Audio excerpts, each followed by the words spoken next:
안녕하세요. 좀 이제 긴장이 돼요? 이제 긴장돼야 되는데. 지금도 긴장이 안 되면 안 되는데. 어, 우리 4개월 정도 남았죠? 음, 자, 우리 생각을 한번 해보자고요. 응? 우리. 아, 우리 시험은 그 전략이 필요하다고 말씀드렸잖아요. 근데 지금은 사실 새로운 걸 더 얻는 건 쉽지는 않아요. 냉정하게 말씀드리면. 내가 이거 몰랐었는데 열심히 해서 요걸 맞춰야 되겠다. 힘들어. 그게 힘들어. 뭐 할 수는 있는데 이제 그거 하다 보면 중요한 걸 많이 놓칠 수 있어요. 지금 뭘 해야 되는 거냐면 추스려 가야 돼. 내가 쫙 깔아놨던 것 중에 필요한 것들을 추스려야 됩니다. 그러면 필요 없는 부분은 안 합니까? 또 그건 아니에요. 그러니까 필요한 부분은 정확히 하고요. 조금 떨어지는 것들은 아주 필요한 내용만큼은 가지고 가야 돼. 그러면 예를 들어서 뭐 종합원가 계산 CVP 분석 중요하죠. 얘는 엄청나게 잘해야 돼요. 얘는. 자, 표준원가 계산 중요하죠. 중요해. 시험에 100% 나와요. 얘는 어렵거든. 어떻게 해야 돼요? 필요한 것만 봐야 돼요. 그런 거라도. 자본 예산 어때요? 거의 안 나오죠. 얘도 필요한 것만 봐야 돼요. 자, 그리고 문제를 풀 때도 우리 교재 문제가 되게 많아요. 이 문제를 거의 다 풀어드리긴 할 텐데 다 알아야 되는 건 아니에요. 제가 수업 도중에 말씀드릴 거예요. 얘는 풀어드리지만 뭐 참고로 보세요. 얘는 풀지 마세요. 실전에서 이런 문제 나오면 요걸 하세요. 그런 말씀 드릴 거예요. 그러니까 우리가 해야 되는 건 뭐냐면 그 실전을 대비해서 문제가 딱 나왔을 때 기계적으로 풀 수 있는 그 스킬을 배울 거예요. 그래서 뭐 제 기본반 때도 뭐 마찬가지지만 챕터별로 뭐 풀이 방식이 다양하지는 않아요. 딱 하나의 방식으로만 풀어드릴 거예요. 그러면 문제를 딱 봤을 때 바로 이제 문제를 풀 수 있도록 그 연습을 기르는 거예요. 그래서 혹시 내가 조금 원가관리회계 조금 잘 모른다 하시는 분들도 일단은 이 문제풀이에 집중하시라고. 근데 가끔 이런 분들이 계세요. 좀 완벽주의자들은 내가 이게 좀 모르니까 기본 이론 다시 들어야 돼? 들어도 돼요. 근데 그분은 내년에 또 만나. 그러니까 지금은 그런 시기가 아니에요. 지금은 일단 기본반에서 했던 걸로 끝내고 실전 대비해서 문제풀이 연습하는 겁니다. 근데 혹시나 가물가물하다. 그 부분만 보세요. 그 부분만. 그렇게 해서 4개월 동안 정리를 하면 원하는 점수는 맞아요. 자, 또 하나 객관식 기타 과목들도 있잖아요. 근데 기타 과목은 사실 점수를 꽤 맞아놔야 돼요. 왜냐하면 우리가 이제 4개월, 3개월, 2개월, 한 달이 지나가면서 회계세법이 생각처럼 점수가 안 나와요. 진짜 안 나와. 특히 이제 중급회계 세법 같은 경우에 이미 시작했죠. 객관식. 풀려요? 풀 때 막 웃음 나고 기분이 좋아? 안 그래요. 대부분 분들이 이거 시험이 나오면 어떡하지? 잘 못 푸는데? 이런 생각 가질 거라고. 점수 많이 맞기 힘들어요. 근데 너무 억울해할 필요는 없어. 왜냐하면 다 똑같으니까. 다 똑같아요. 그러니까 우리가 시험의 당락은 정말 미묘한 차이예요. 그러니까 지금부터 여러분들은 일단은 가장 중요한 거 포기하지 말자. 4개월 남았는데 16개월 하면 안 돼요. 무조건 포기하면 안 돼. 그리고 수업은 절대 빠지면 안 되고. 지금 여러분들이 수업 들은 내용이 시험까지 가요. 그 기본반에서 들었던 내용들은 기억이 안 나, 사실. 지금부터는 기억이 나. 그러니까 지금은 문제를 보고 좀 익숙할 필요가 있습니다. 그래서 기본반 때 뭐 충분히 다 이론적으로 아시는 분도 계시고 좀 부족한 분도 계실 수도 있는데 지금부터 다시 시작하면 돼요. 걱정하지 마시고요. 자, 우리 교재를 보면 좀 두꺼워요. 제 생각에는. 근데 여기 지금 세무사, 회계사 공용이거든요. 공용이야. 그래서 좀 두껍긴 해도 뭐 여러분들이 부담 가지실 필요는 없고요. 자, 이 안에는 회계사용 기출문제도 많이 들어가 있어요. 근데 요 부분들은 수업 시간에 필요한 문제는 풀고 우리 시험범위랑 좀 다른 부분들은 넘어갈 겁니다. 그래서 너무 두껍다고 부담 가질 필요는 없고요. 우리 첫 시간이니까 편안하게 출제의 경향 한번 볼까요? 8페이지. 별로 의미는 없죠. 그래도 한번 봐야 되니까 9페이지네, 9페이지.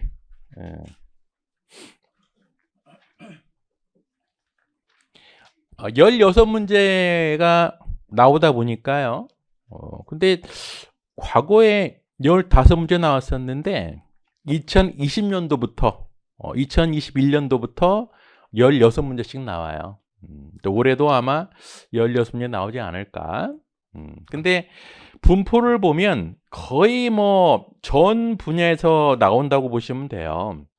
그럼에도 불구하고 우리가 항상 중요하게 생각했던 부분들이 많이 나오죠. 뭐 종합원가 계산, 표준원가 계산, 변동원가 계산, CBP 분석, 관련원가 분석, 뭐 종합예산.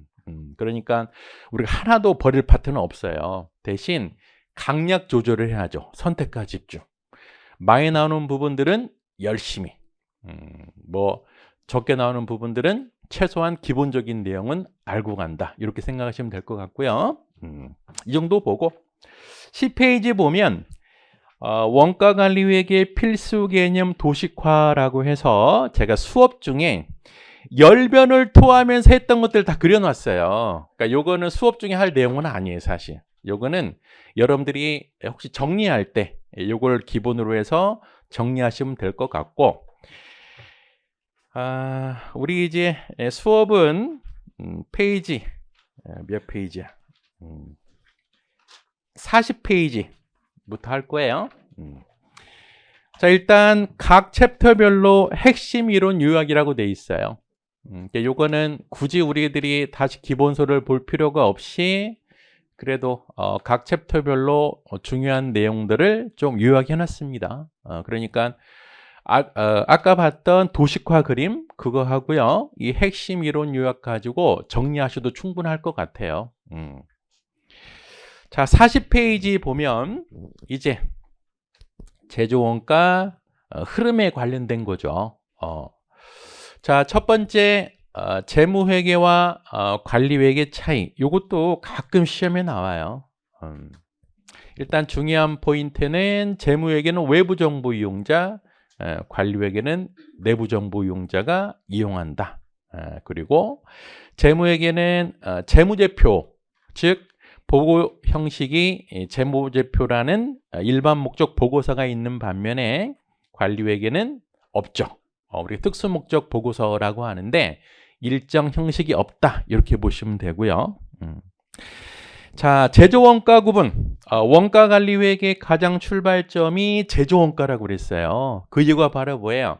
원가라는 건 중급회계에서 보지 않았던 걸 보는 거다. 즉 공장을 보기 때문에 공장에서 발생하는 원가들을 보자. 그게 제조원가입니다. 제조원가는 크게 재료원가, 노무원가, 제조 경비가 있어요. 우리가 이제 원가 계산할 때 여러 가지 원가를 분류를 하는데 가장 많이 쓰이는 게 바로 추적 가능성이죠. 그래서 재료원가 같은 경우에는 직간접이 있고 노무원가도 직간접이 있고요. 기타 원가도 사실 직접 경비가 존재할 수 있어. 실제 기출문제 보면 직접 경비가 나오는 경우도 있어요. 하지만 일반적으로는 제조 경비는 제조 간접 원가라고 보고 크게 우리는 원가를 세 가지로 구분하죠. 직접 재료 원가, 직접 노무 원가, 제조 간접 원가 이렇게 구분하는데 경우에 따라서는 제조 경비 안에도 지적 경비가 존재할 수 있다. 그거 한번 기억해 두시고. 자, 제조 원가의 3분류법, 2분류법. 그래서 직접 재료 원가, 직접 노무 원가를 묶어서 기초 기본 원가라고 하고 노무 원가, 제조 간접 원가 묶어서 가공비 전환 원가라고 합니다. 요걸 가지고 이제 우리가 원가 계산하는 거예요.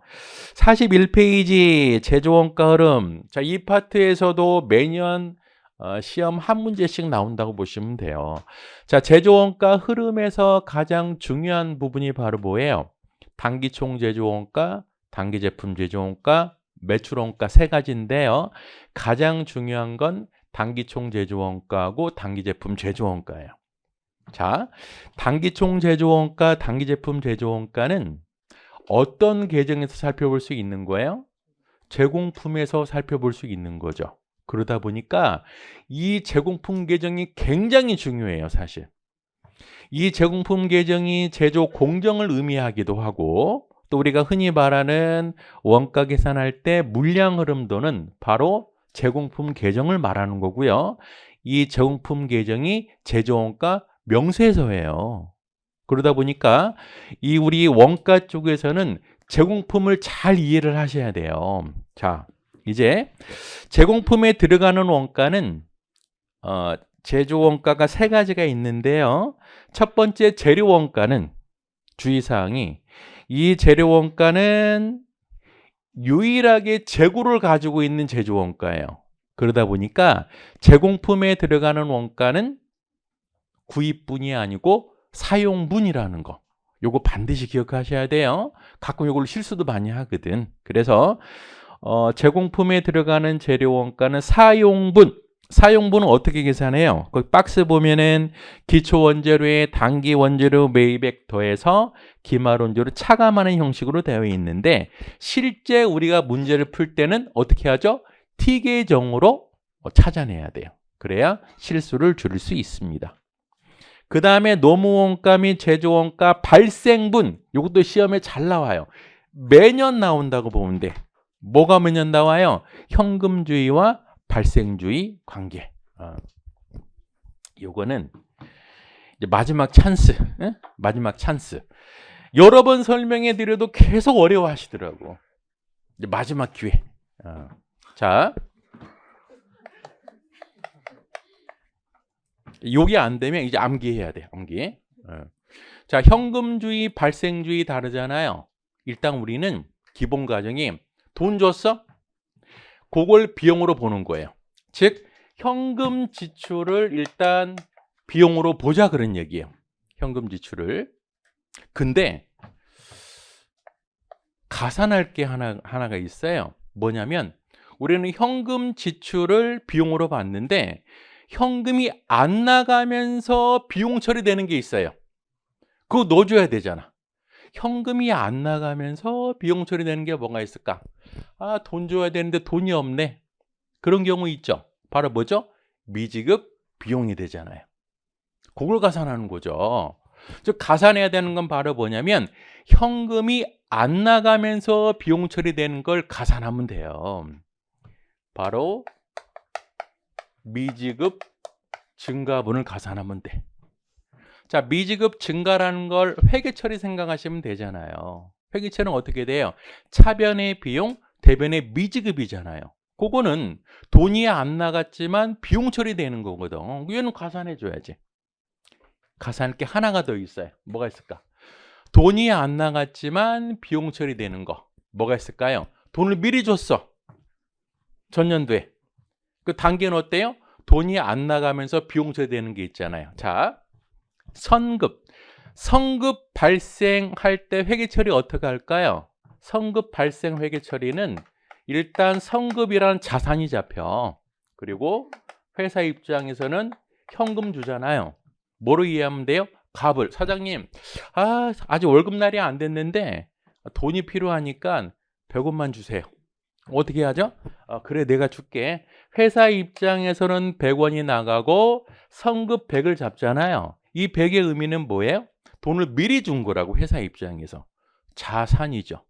다음 달 되면 어떻게 돼요? 돈을 줄 필요가 없죠. 이미 줬으니까. 그래서 이미 잡아놨던 100을 떨어내주고요. 이제 뭐가 생겨요? 급여라는 비용이 생기잖아요. 그쵸? 요거 분계 한번 볼까요? 요거 분계. 자, 대변에 돈이 나가지 않으면서 비용이 발생이 됐거든.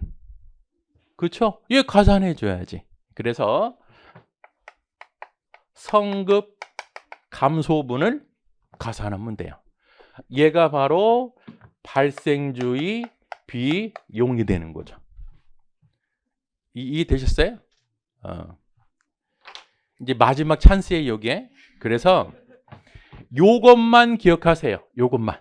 제가 뭐 바라지도 않아. 요것만 기억하시라고. 왜냐면 지금은 내가 뭐 많이 가르쳐 준다고 해서 뭐 들어가기도 힘들고 이것만 하세요. 부탁. 좋게 말할 때. 자, 그러면 얘가 플러스면 당연히 마이너스는 반대로 해석하면 되잖아요. 마이너스는 미지급 감소. 요거 매년 나와요. 미지급 감소, 그 다음에 성급 증가인데 얘만 이해하면 되잖아요. 얘는 반대 부호니까 요 내용이 책에 실려 있는 거예요. 당연히 여기다 하나만 더 집어넣으면 요거는 뭐 당연히 알겠지. 소득세 공제분은 당연히 넣어야지. 왜냐하면 내가 월급 받을 때 다 받는 게 아니고 일부 원청수 떼잖아요. 그건 가산해야 되니까 요건 별도로 집어내야 되고요. 그래서 책에 있는 식이 바로 요 식을 써놓은 거예요. 우리는 요것만 기억하자 그런 얘기. 요것만. 자, 그래서 단기 총 제조원가라고 하면 단기에 제공품, 즉 공정에 들어간 총 제조원가가 단기 총 제조원가예요. 그래서 재료원가 사용분, 그 다음에 노무원가, 제조간접원가는 발생분 이렇게 보시면 되고요. 자, 제공품 계정 보면 그래서 점선으로 표시해놨잖아요. 가끔 이제 기초 제공품이 존재하는 경우가 있는데 얘는 절대로 넣으면 안 돼요. 그 단기 총 제조원가에는 기초 제공품은 포함하면 안 된다. 왜? 이름 자체가 단기니까. 자, 단기 제품 제조원가 한마디로 표현하면 완성품 원가예요. 단기 제품 제조원가는. 자, 완성품이라는 게 뭘까요? 상상 한번 해보면 공정에서 빠져나온 게 완성품이죠. 그러다 보니까 제공품 계정에서 제품 계정 빠져나온 부분이 단기 제품 제조원가예요. 그래서 밑에 T 계정 보면 제공품에서 빠져나오는 거 완성품이 단기 제품 제조원가다. 다음 페이지. 매출원가. 매출원가는 팔린 부분이 매출원가죠. 근데 매출원가보다 더 중요한 게 바로 단기 제품 제조원가예요. 자, 단기 제품 제조원가는 제공품에서도 찾을 수가 있고 또 어디에서 찾을 수 있어요? 제품 계정에서도 찾을 수가 있어요. 즉 제공품에서 빠져나온 건 제품 계정에 들어가기 때문에 단기 제품 제조원가는 양쪽에서 다 찾을 수가 있더라. 결과적으로 제조원가 흐름에 관련된 문제는 양가로 6번에 있는 그 T 계정을 통해서 우리가 찾아야 됩니다. 자, T 계정 한번 볼까요? 먼저 재료원가. 뭐가 중요해요? 사용분이 중요한 거다. 그리고 유일하게 재료원가만 재고자산을 가지고 있더라. 노무원가는 어때요? 얘는 재고가 없어요. 발생분이 다 투입이 되는 거죠. 제조간접원가 얘도 발생분이 투입되는 겁니다. 자, 제공품 보기 전에 재료원가, 노무원가 주기사항이 하나가 더 있죠. 뭐가 있어요? 간접재료원가, 간접노무원가가 존재하는 경우가 있어요. 얘네들은 어디로 들어가요? 제조간접원가로 들어가죠. 그래서 제공품 계정에서 단기총 제조원가, 단기제품 제조원가를 찾을 수 있고 단기제품 제조원가는 제품 계정에 들어가서 제품 계정 팔린 부분이 이제 매출원가가 되는 거죠. 자, 문제 볼게요. 자, 1번.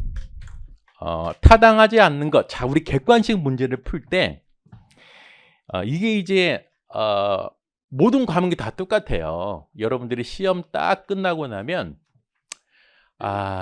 이제 두 가지를 한번 생각해 볼 필요가 있어요. 첫 번째는 뭐냐면 실수. 모든 과목별로 꼭 한두 문제 실수해요. 이건 다 그래 다. 한두 문제. 자, 한 문제가 몇 점이죠? 2점? 2.5점 아니야? 두 문제면 그 계산이 안 돼? 100 나누기 2.5점이잖아요. 두 문제 실수하면 몇 점이에요? 5점이야, 5점. 전 과목 다 두 문제 실수하게 되면 평균 5점이 깎인다고. 엄청난 거예요. 자, 우리 그 커트라인 보면 거기에 다 뭉쳐 있어요, 여러분들이. 뭉쳐 있다고. 실제 당락은 있잖아요. 한 총점으로 평균점으로 따지면 1, 2점 가지고 엄청나게 뭉쳐 있는 상태예요. 근데 5점을 실수한다? 합격하기 힘들죠.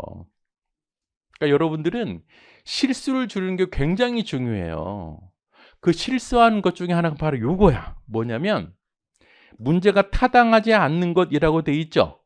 그러면 틀린 걸 찾아야 돼. 근데 1번 딱 보니까 어때요? 고정원가, 원가, 행태. 아는 거 나왔네. 체크하고 넘어간다고. 무슨 말인지 알아요? 틀린 걸 물어봤는데 익숙한 문장이 나오면 순간적으로 잊어버려요. 옳은 문장 물어보는구나. 굉장히 중요해. 실수 많이 합니다. 그래서 요거 주의하셔야 돼요. 저 같은 경우에는 그래서 옛날에 타당하지 않는 거 그러잖아요. X 표시를 했어. 그래서 틀린 걸 찾아야 되겠구나. 그거 좀 주의하시고요. 또 하나는 뭐냐면 시험 끝나고 나면 이제 제가 물어봐요. 이제 이번에 시험 어땠어? 그러면 굉장히 쉬웠어요. 그 위험해 걔. 걔는 위험한 애야. 왜 위험하냐면 함정을 못 본 거예요. 함정을. 근데 굉장히 어려웠습니다 하는 친구들이 가능성이 있어. 걔는 함정이 보였던 거거든. 자, 그래서 실전에서는 있잖아요. 문장 하나하나 단어 하나하나 그냥 넘어가면 안 돼. 절대로 빨리 푸는 거 아니에요. 여러분 혹시 공부 좀 오래 하신 분들은 그런 분도 계신다고. 이 시간이 없으니까 엄청나게 빨리 풀어야 된다고. 지금도 있나 모르겠어. 내가 오른손잡이인데 이 계산기를 왼손으로 막 하는 분 계셔. 양쪽으로 해야 된대. 그래서 그러지 마세요. 무슨 차력 시험 보는 것도 아니고. 우리는 빨리 푸는 게 문제가 아니고요. 정확히 풀어내는 게 우리는 중요한 거라고. 커트란 60점이잖아, 60점. 100점이 아니거든. 그러니까 내가 아는 걸 정확히 풀어내는 게 중요한 거지 모든 문제를 다 풀 필요가 없어요. 다 못 풀잖아. 우리 다 풀어요? 시간 내에 못 풀어요. 우리 시간 내에 못 푸는 건 시간이 없어서 못 푸는 거 아니에요. 우리 좀 솔직히 지자고. 시간이 없어서 못 푸는 게 아니라니까. 그중에 일부 문제는 못 풀어요. 제가 봤을 때 출제자 지도 못 풀어. 그런 문제도 있어요. 근데 우리는 내가 아는 것 정확히 풀어내는 게 중요한 거라고. 그래서 급하게 마음 먹지 말고요. 문제를 꼼꼼히 읽어보고 특히 쉬운 문제일수록 실수하면 안 돼. 그러니까 꺼진 불도 다시 보자. 그렇게 연습하셔야 돼요. 자, 1번 볼게요. 타당하지 않는 거. 틀린 걸 찾아야 돼요. 고정원가는 행태 맞죠? 간접원가는 추적 가능성 맞고요. 메모원가는 의사결정 관련성 맞고. 제조원가 요게 틀렸죠. 기초원가와 가공원가 합이 아니죠. 맞게 풀려면 기초원가와 제조간접원가라고 하든지 아니면 직접재료원가와 가공원가라고 하든지. 이거 틀렸고. 5번 기간원가는 제조원가 포함 여부에 따른 분류다. 기간원가에 상대되는 개념이 뭐예요? 재고 가능 원가죠. 제조원가가 재고 가능 원가고 판관비가 기관원가가 되는 거죠. 자, 2번 올바른 것은 쭉 읽어보세요. 올바른 것은 기출문제니까.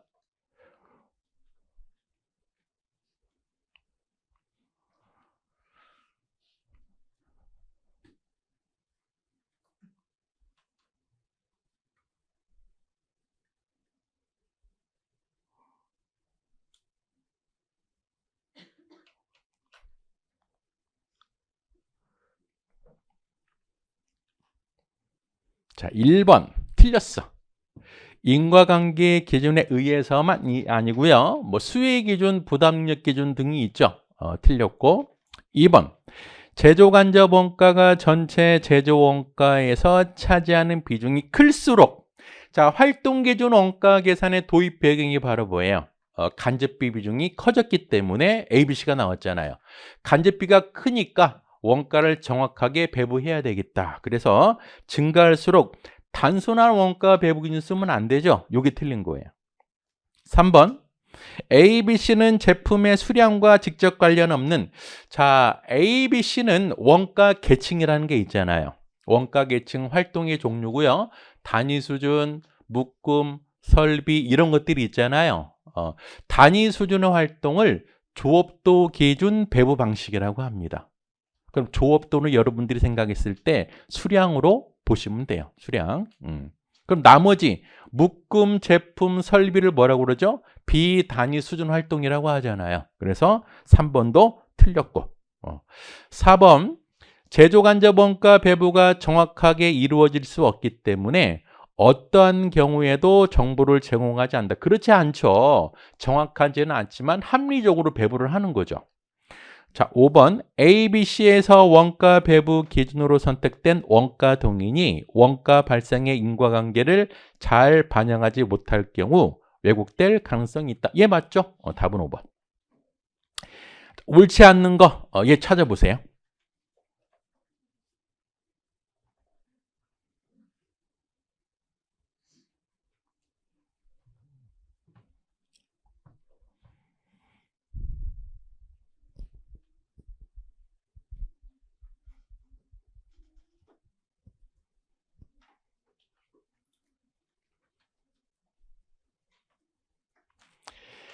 자, 우리 원가관리 회계에는 사실 그 계산 문제가 대부분 많죠. 그러다 보니까 우리 입장에서는 말 문제가 나오면 더 어려워 사실. 근데 이 말 문제 중에 쭉 읽다 보면 아리까리한 것도 있지만 명확하게 틀리거나 맞는 게 있어요. 근데 그거부터 찾아야 돼 사실. 좀 아리까리한 건 넘어가도 괜찮아. 우리는 5개 중 하나 맞추면 되는 거잖아요. 자, 옳지 않는 거. 원가 배부 기준은 가능한 한 인과관계를 충분히 반영해야 된다. 맞죠? 왜냐하면 인과관계 기준이 가장 이상적인 기준이라고 그러잖아요. 2번 분리점에서의 판매 가치에 의한 결합원가 배부는 부담 능력 기준에 근거한 배부 방법이다.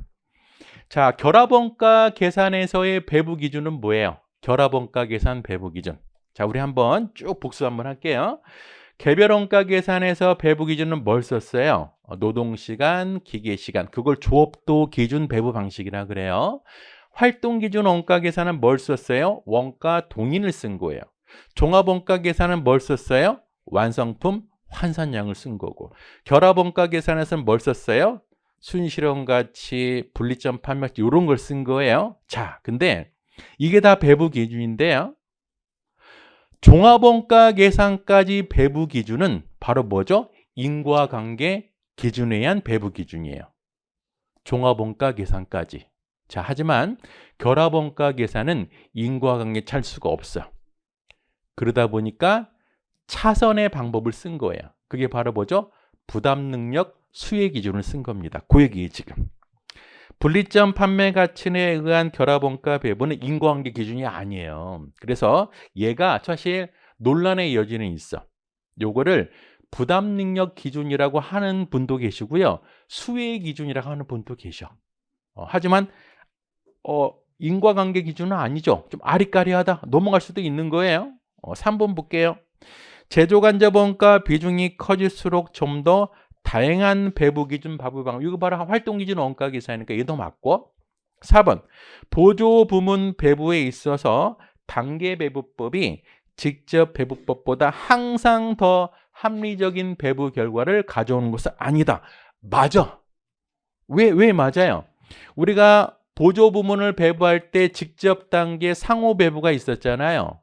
상호 배분법이 가장 정확해. 얘는 이견이 없어요. 하지만 직접하고 단계는 얘는 달라져. 왜 달라지냐면 단계 배부법은 우선순위를 결정해야 되거든. 그럼 우선순위를 잘못 결정하게 되면 오히려 직접 배부법보다 정확도가 떨어질 수도 있어요. 4번이 맞는 거라고. 5번 볼까요? 제품 다양화는 더욱더 단순한 배부 기준을 요구하고, 얘가 틀렸지. 자, 다시 활동 기준 원가 계산의 개발 배경 중에 하나. 소품종 대량에서 다품종 수량으로 가기 때문에 그래요? 아니면 반대로 다품종 수량에서 소품종 대량으로 가기 때문에 그래요? 이것도 헷갈린 것 중에 하나야. 자, ABC 개발 배경 중에 하나가 바로 뭐냐면 소품종 대량 생산에서 다품종으로 갔기 때문에 ABC가 나온 거예요. 다품종이라는 건 바로 뭐죠? 제품의 다양화. 제품 구성수가 많아지면 원가 계산이 더 어려워지잖아요. 그래서 단순한 방법으로 하면 안 되거든.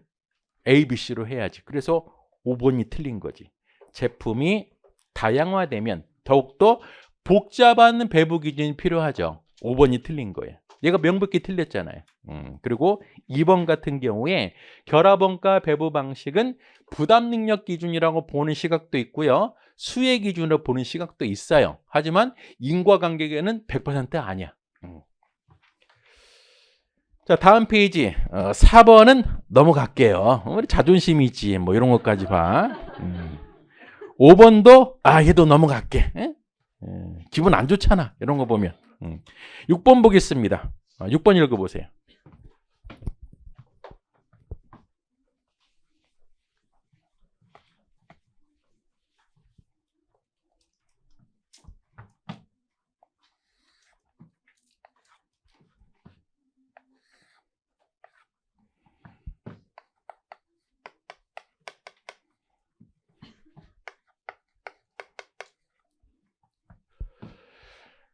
자, 6번 얘도 말문제죠. 말문제. 자, 이런 문제가 사실 까다로워요. 숫자로 나와 있으면 계산하면 되는데 얘는 상상해야 되거든. 자, X1년 초에 대규모 자본을 투입해서 제조를 시작한 한국이 X1년 말 현재 판매 실적이 부진해서 영업부서의 창고에는 완성품, 미완성품이 가득했다. 완성품이라는 건 제품이 되고요. 미완성품은 제공품이 되는 거죠. 자, X2년 6월에 회사의 경영자는 모든 재고를 싼 값에 처분하고 공장을 폐쇄했다. 자, 그러면 지금 문제에서 매출원가, 단기제품 제조원가, 단기총 제조원가니까 요거를 살펴볼 수 있는 계정은 제공품하고 제품이잖아요. 요 크기만 비교해봐라 그런 얘기예요. 자, 그러면 이 문제에서 핵심은 요거예요. 자, 기초가 언제냐 그게 핵심이라고. 기초가 언제예요? X2년 1월 1일이라고. 기말이 언제가 돼요? X2년 6월 31일이 되고요. 제품도 마찬가지죠. 기초가 X2년 1월 1일, 기말이 X2년 6월 30일이에요. 그러면 X1년 말에는 재고가 그득했다고 그랬잖아요. 뭔가 있었어. 뭐 한 10원이라고 할까? 얘도 10원. 근데 X2년 6월에 다 싼 값에 처분하고 폐쇄했다고 그랬으니까 요때 재고는 없잖아요. 요것만 딱 주어진 상태라고. 그러면 단기총 제조원가를 X라고 하고 단기제품 제조원가를 Y라고 하고요. 매출원가를 Z라고 하면 요것만 비교하면 되잖아요. 그럼 제공품 계정 보니까 차변은 10 더하기 X가 되고 대변은 Y니까 어디가 더 커요? Y가 크죠. 제품 계정도 차변은 10 더하기 Y가 되고 대변은 Z니까 Z가 크잖아요. 결과적으로 크기만 나타내면 X보다는 Y가 크고 Y보다는 Z가 큰 거죠. 그러니까 말 문제가 나오면 이미 숫자를 집어넣으면 돼요. 우리 비교만 하면 되는 거니까요. 자, 7번. 회사는 직접 재료를 항상 외상으로 매입하고 있으며, 자, 이 문제의 핵심은 이거예요. 항상 외상으로 매입. 자, 당기의 직접 재료에 관한 자료 다음과 같다. 외상매입금, 지급액 계정 감소, 직접 재료 계정 감소, 그리고 찾아야 되는 건 직접 재료 사용 금액이에요. 자, 직접 재료 사용 금액은 어떤 계정을 통해서 재료 원가 계정을 통해서 찾아볼 수가 있죠. 뭐부터 그려야 돼요? 재료 계정을 그려야 돼요. 재료. 자, 기초가 있고요. 매입, 사용, 기말이 있죠. 직접 재료 사용액을 물어봤으니까 우리는 이것만 찾으면 돼요. 자, 그럼 재료 관련 내용 보니까요. 세 번째 하나가 있네요. 직접 재료 계정 감소 500원이라고 돼 있어요. 자, 일반적으로는 기초 재고 얼마, 기말 재고 얼마 이렇게 나와야 만든 건데 그렇게 안 주어져 있고요. 떡하니 그냥 직접 재료 감소 500원만 주어져 있네. 자, 우리한테 필요한 자료는 이 절대 금액이 얼마인지 필요한 게 아니에요. 얘만 찾으면 되니까 이 차액만 알아도 돼. 이렇게 보면 되잖아요. 자, 기초를 x 더하기 500이라고 하면 500이 감소했다고 그랬으니까요. 기말은 x라고 하면 되잖아요. 얘는 알 필요가 없는 거니까. 결과적으로 이런 문제 같은 경우에는 이렇게 쓰면 되는 거예요. 500원 감소했으니까 기초가 500원이고 기말이 없구나. 이렇게 감소하면 돼요. 이렇게 표시하면 된다고. 그러면 직접 재료 사용액을 찾으려면 단기 매입액만 찾으면 되는 거죠. 그렇죠? 그러면 이 회사는 무조건 외상 매입한다고 그랬으니까 매입할 때 회계 처리 어떻게 했을까요? 차변에 재료 얼마 하고요.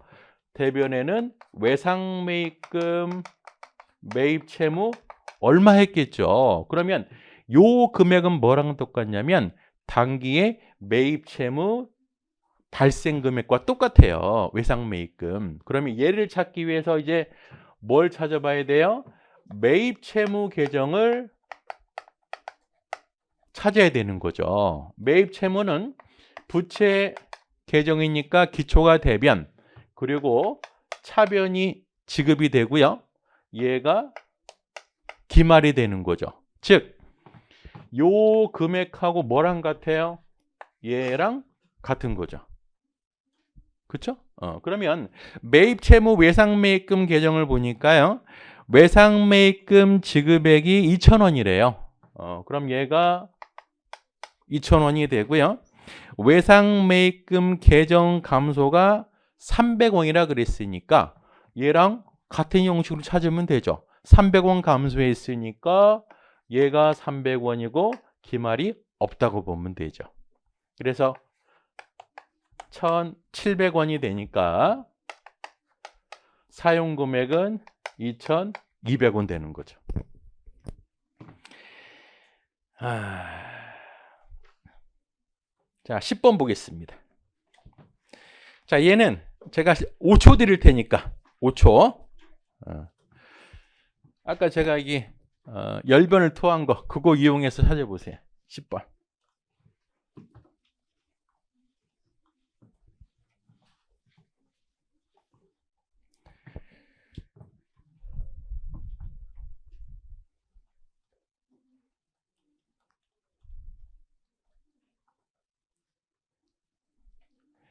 자, 아래 자료를 이용해서 제조간접원가 발생액 첫 번째 자료 보니까요. 지급액이 3,000원이래요. 현금 지급이죠. 우리 어떻게 하기로 했어요? 현금 지급을 일단 비용으로 보자 그랬어요. 그 다음에 성급액은 정기가 1,500, 차기가 700이니까 줄었어요? 늘었어요? 줄었죠. 얼마 줄었어요? 800원만큼 줄은 거예요. 그래서 성급 감소는 뭐라고 그랬어요? 플러스라고 말씀드렸잖아요.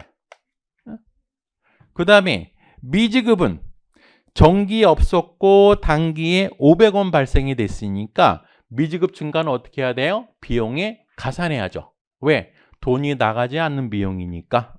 그래서 더하기 500원 해서 4,300원. 답은 그래서 3번. 자, 12번 보겠습니다.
어, 12번 보니까요.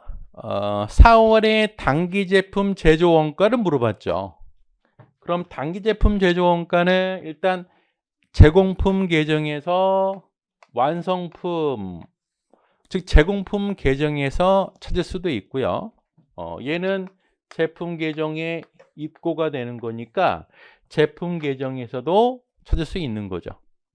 그래서 재료, 제공품, 제품의 기초, 기말 금액이 있으니까요. 일단 써놨어 다 이렇게 기초, 기말, 기초, 기말, 기초, 기말. 남을 채우면 되잖아요. 첫 번째, 직접 재료 매입액. 얘는 요거라 그랬어요. 사용 금액이 아니에요. 그러면 총 25만 원에서 7만 원이니까 사용 금액은 18만 원이 되는 거죠. 그래서 18만 원이 되고요. 자, 노무원가에 대해서는 명시적으로 나와 있네요. 40만 원. 얘가 40만 원. 자, 제조간접원가는 별도로 나와 있는 게 아니고요. 직접 노동 시간당 제조간접원가 배부율이 주어져 있죠. 요거 딱 보니까 이 회사의 제조간접원가 배부 기준이 뭐예요? 그렇죠. 노무 시간이 되는 거죠. 그러면 시간당 5원이니까 시간만 찾으면 되잖아요. 시간을 어떻게 찾을까 보니까 직접 노동 시간당 임률이 8원이래요. 8원. 그러면 요걸 통해서 찾을 수 있는 거잖아요. 즉 노무원가는 어떻게 계산을 한 거냐면, 자, 시간 곱하기 8원이 40만 원 되는 거니까 시간은 몇 시간이 되는 거예요? 5만 시간이 되는 거죠. 그럼 제조간접원가는 5만 시간에 5원 곱하니까요. 25만 원이 되죠. 그럼 얘 찾을 수 있죠.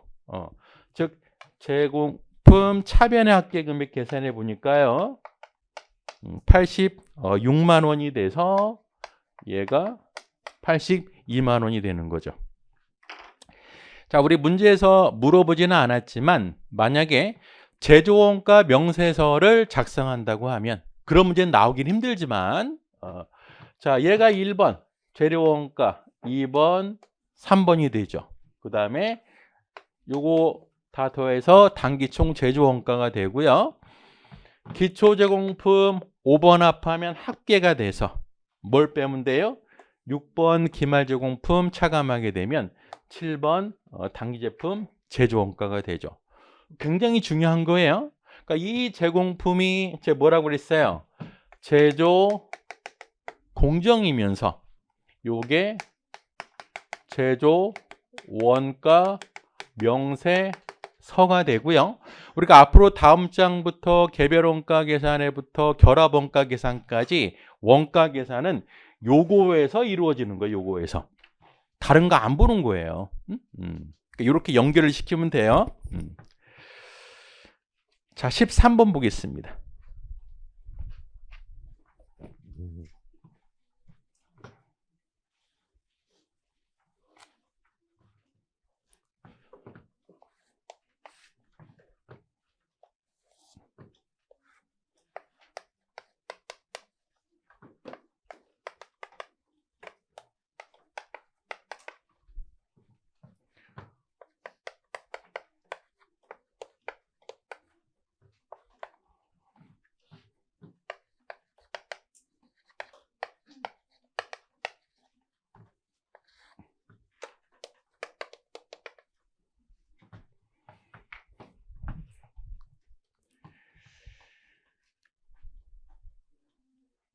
자, 13번 보니까요. 매출 총이익이 192만 원, 단기 제품 제조원가 680만 원. 그다음에 기초 재고, 기말 재고 남아 있고요. 총 매출액을 물어봤죠. 자, 우리 이제 제조원가 흐름에서는 사실 요거랑 연결된 숫자는 아니에요.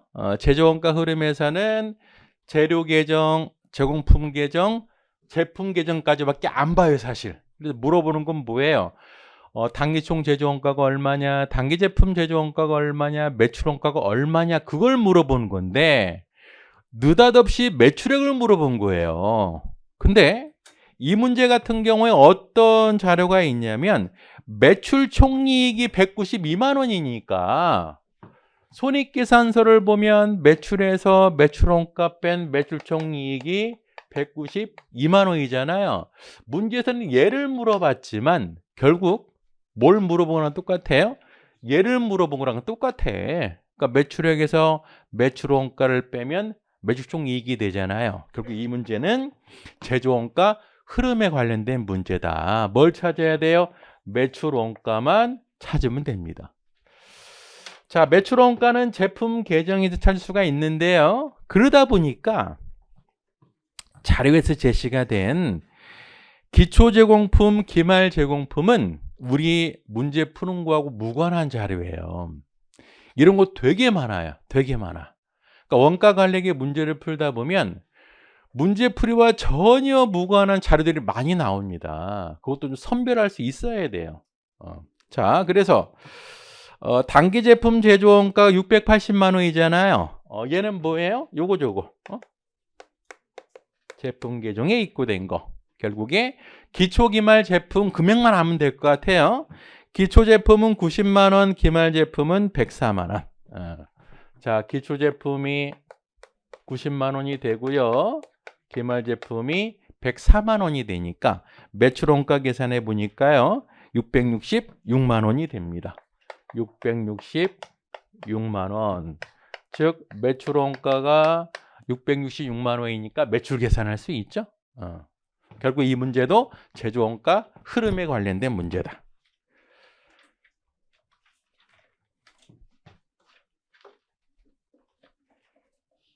14번 보겠습니다.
자, 결국에 앞으로 문제 계속 풀겠지만 제조원가 흐름에 관련된 문제는 얘만 가지고 풀 거예요. 얘만. 그러니까 우리가 그런 연습을 하는 거라고.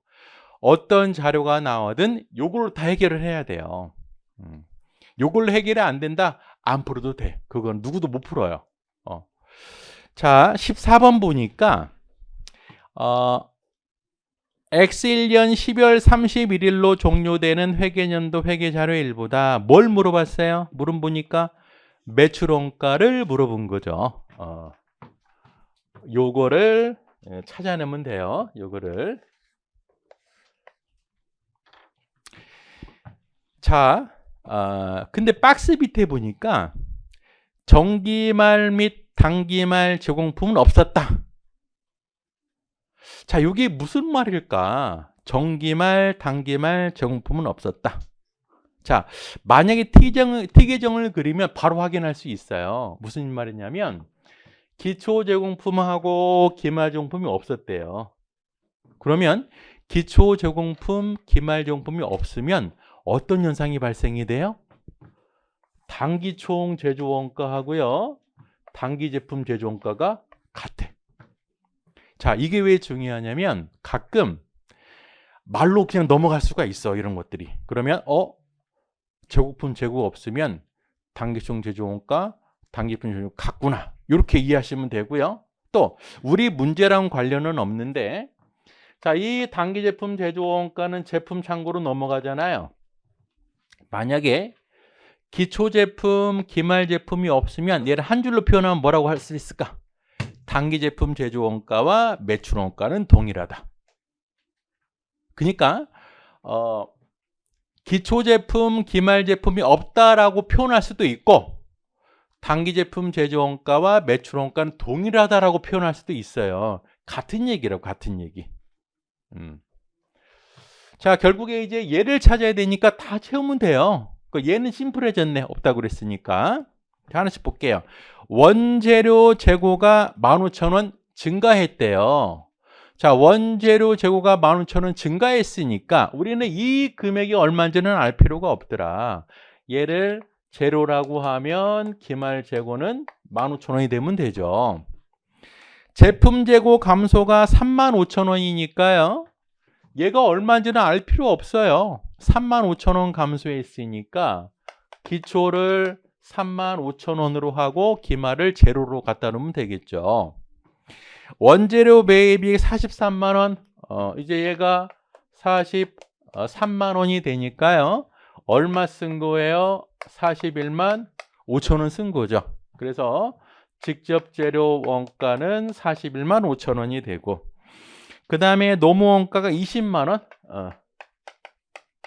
그 다음에 제조간접 원가는 30만 원이니까요. 단기 총 제조 원가는 91만 5천 원이 돼요. 자, 얘가 91만 5천 원. 91만 5천 원이니까 찾을 수 있죠. 얼마가 돼요? 95만 원 되는 거죠.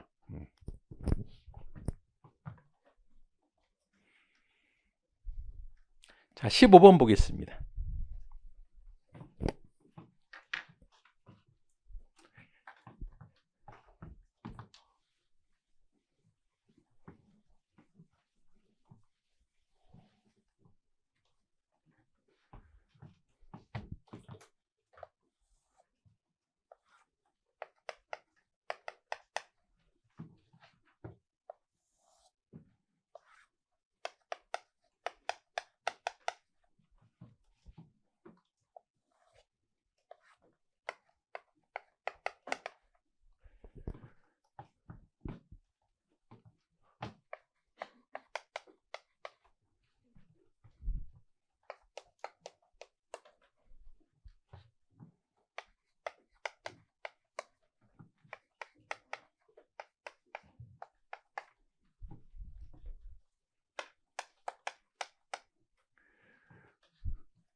자, 지금 재고의 기초 기말 금액이 제시가 되어 있고요. 자, 우리가 찾아야 되는 건 매출 원가예요. 그러면 원재료, 제공품, 제품 계정 그려놓고요.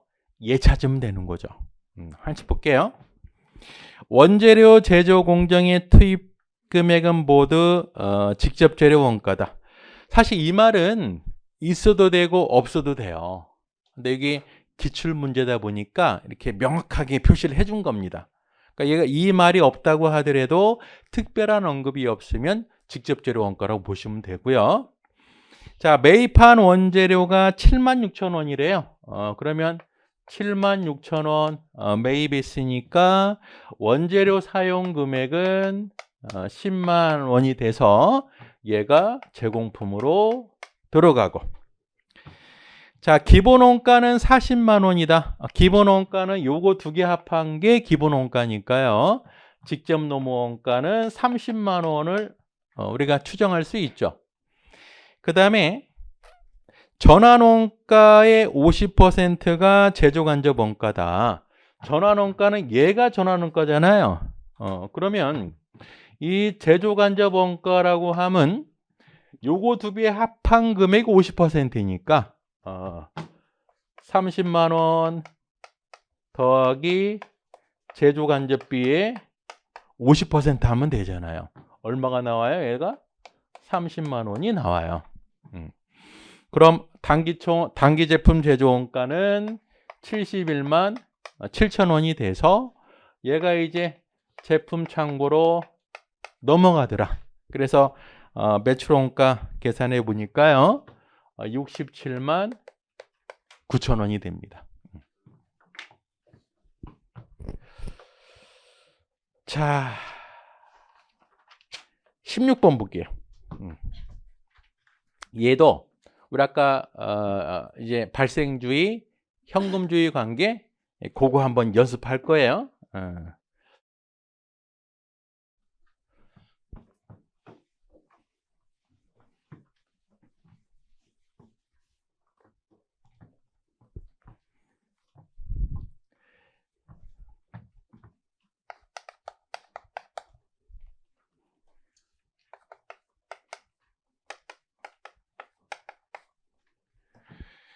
자, 근데 이 문제가 좀 자료가 조금 어렵게 제시가 돼 있어요. 치사하긴 한데 단기를 앞에 빼놨고 또 성급 미지급도 이게 또 바꿔놨어. 자, 공장 관리비부터 볼까요? 단기 지급액이죠. 자, 일단은 현금 나간 걸 나는 비용으로 보겠다. 전기부터 볼게요. 전기부터. 미지급이 25,000원 있다가 없어졌죠. 그 미지급 감소죠. 감소면 가산해줘야 돼요? 빼줘야 돼요? 빼줘야지. 부채 감소면 빼줘야지. 부채 증가를 가산하라고 그랬어요. 자, 요걸 비용으로 보겠다. 왜? 현금 나갔으니까. 근데 혹시 현금이 안 나가면서 비용 처리된 거 있을까? 그게 바로 미지급 증가예요. 그러면 미지급 감소는 왜 빼줘야 됩니까? 오전에 수업했어요? 그럴 수 있겠다. 이제 우리 1시간 지났는데 이제 급속도로 이게 집중력 저하가 됐어요. 급속도로. 근데 오전에 수업했으니까 뭐 그럴 수도 있겠. 무슨 수업했어요? 재정학 괜찮았을 텐데. 자, 미지급 감소 회계차를 한번 볼까요? 미지급 감소. 미지급 감소했다는 건 바로 뭐예요? 내가 너 돈 없어서 못 줬는데 이제 줄게. 그쵸? 그러면 미지급 잡아놨던 거 떨어내고 돈 줄게라고 그랬으니까 현금 이렇게 된 거잖아요. 얼마 감소했어요? 25,000원 감소했죠. 자, 미지급 25,000원 있던 금액이 이제 돈 줬으니까 떨어진 거라고. 자, 보세요. 이게 뭐예요? 현금 25,000원이 나갔는데 비용과 무관한 거죠. 무슨 얘기냐면 나는 25만 원 다 비용으로 받는데 이 중에 25,000원은 미지급분 준 거예요. 비용이 아니잖아요. 그러니까 마이너스 25,000원 이렇게 하는 거라고. 자, 표정 안 좋아. 이 안 좋아요, 표정이 지금. 그러니까 이렇게 기억하시라고. 다시 한번. 자, 현금 지급을 다 비용으로 보겠다. 뭘 더해요? 현금이 안 나가면서 비용 처리되는 거. 바로 미지급 증가를 가산하고요. 그 다음에 성급 감소를 가산하시라고. 얘만 기억하라 그런 얘기예요. 얘만. 이게 어설프게 기억하면 실수한다고. 그러면 미지급이 감소됐으면 어떻게 해야 돼요? 마이너스 해야지. 그렇게 이렇게 하시라고. 이거 괜히 설명한 것 같아. 알면 좋고. 그러니까 공부는 욕심내면 안 돼요. 그러니까 내가 봤을 때 이게 가장 심플해. 이걸 기억해. 마이너스는 반대로 해석하시라고. 됐죠? 자, 그 다음에 성급이 없었던 게 생겼네. 성급 플러스는 어떻게 해야 돼요? 빼줘야지. 예? 마이너스 15만 원 하면 공장 관리비 발생 금액이 얼마가 돼요? 7만 5천 원이 돼요. 수도 광열비 30만 원 나갔죠? 이걸로 비용으로 볼 거야, 나는. 자, 먼저 미지급 2만 5천 원 있었다가 10만 원 됐어요. 늘어났죠? 얼마 늘어났어요? 7만 5천 원. 자, 얘는 현금 나가지 않으면서 비용 처리된 거니까 가산해줘야지. 그 다음에 성금은 없네. 그러면 수도광열비는 얼마가 돼요? 37만 5천 원 되는 거죠. 자, 복리후생비 얼마 나갔어요? 15만 원 일단 나갔고요. 자, 미지급이 없던 게 10만 원 생겼죠. 미지급이 증가됐으니까 더하기 10만 원. 자, 성급이 3만 5천 원 있다가 줄어들었잖아요. 여기 성급 감소니까 더하기 3만 5천 원. 그래서 얼마가 돼요? 28만 5천 원이죠. 다 더하면 73만 5천 원이 됩니다.